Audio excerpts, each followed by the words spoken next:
குழந்தைங்களா, ஒரு ஊர்ல ஒரு பழைய பள்ளி இருந்தது. அந்த பள்ளிய பத்தி எல்லாரும் ஒரு விஷயம் சொல்லிக்கிட்டாங்க. அது என்னன்னா, அந்த பள்ளி பேய் பிடிச்ச இடமாம்.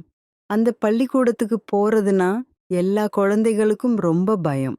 ராத்திரி ஆனா, அங்கிருந்து வினோதமான சத்தங்கள் கேக்குமாம். யாரோ நடந்து போற மாதிரி, கதவு திறக்கிற மாரி எல்லாம் சத்தம் வருமாம்.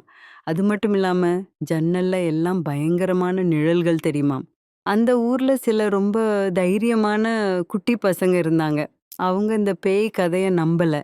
சரி நாம போய் தான் பார்ப்போமே, உண்மையாவே பேய் இருக்கா இல்லையான்னு, அப்படின்னு ஒருத்தருக்கு ஒருத்தர் சொல்லிக்கிட்டாங்க. ஒரு நாள் சாயங்காலம் எல்லாரும் ஒண்ணா சேர்ந்து அந்த பழைய பள்ளிக்கு போனாங்க. அவங்க மெதுவா உள்ள நுழைஞ்சாங்க.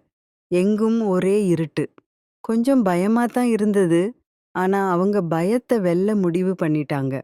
அவங்க ஒவ்வொரு அறையா போய் பார்த்தாங்க. திடீர்னு ஒரு அறையில இருந்து வினோதமான சத்தம் கேட்டுச்சு. "க்ரீச், க்ரீச்" அப்படின்னு. பசங்களுக்கு கொஞ்சம் பயம் வந்துருச்சு. மெதுவா அந்த அறை கதவ தொறந்து பார்த்தாங்க. உள்ள என்ன இருந்தது தெரியுமா குழந்தைங்களா? அங்க ஒரு பெரிய மேஜை இருந்தது. அதுக்கு மேலே ஒரு பூனை குட்டி இருந்துச்சு.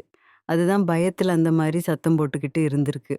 அப்புறம் ஜன்னல்ல தெரிஞ்ச பயங்கரமான நிழல்கள் எதனால தெரியுமா? அந்த பள்ளிக்கூடத்தோட காவல்காரர் ஒருத்தர் இருந்தாரு. அவர் கொஞ்சம் வயசானவரு. சாயங்காலம் அவரு டார்ச் லைட்டோட நடந்து போகும்போது, அவரோட நிழல் தான் ஜன்னல்ல அப்படி பயமுறுத்துற மாதிரி தெரிஞ்சிருக்கு. அவரு ரொம்ப நல்ல மனுஷன். அவ்வளவுதான் குழந்தைங்களா. பேய்ன்னு எல்லாரும் பயந்த அந்த பள்ளிக்கூடத்துல, கடைசியில ஒரு குட்டி பூனை, ஒரு நல்ல காவல்காரரும் தான் இருந்தாங்க. பயப்படுறதுக்கு எதுவுமே இல்ல. இந்த கதை உங்களுக்கு பிடிச்சிருந்ததா குட்டீஸ்?